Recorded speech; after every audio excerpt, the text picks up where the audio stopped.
I was scheduled to do Stop Making Sense as I was finishing a movie called Swing Shift, which turned into just a horrendous struggle for control of the movie with Goldie Hawn and with the studio and what have you.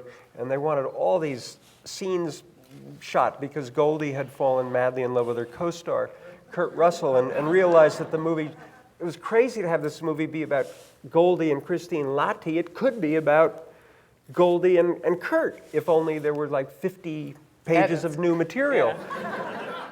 The scenes finally come in, and they were awful. And I remember the irony is that the head of Warner Brothers at the time was Robert Daly and Terry Semel, and we had a meeting to discuss these hideous scenes. And they actually, there was a moment when they looked up and the scenes, and because it had to be shot next week, which P.S. was the week I was shooting Stop Making Sense.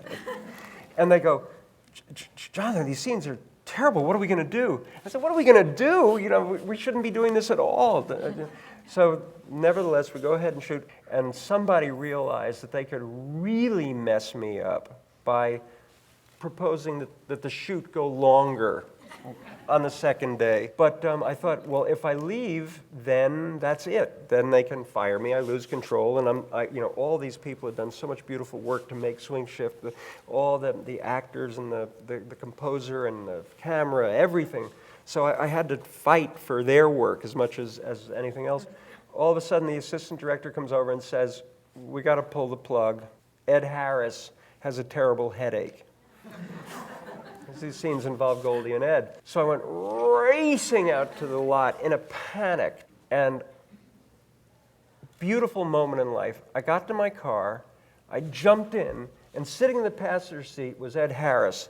And he said, let's rock! Well, that's Ed Harris for you.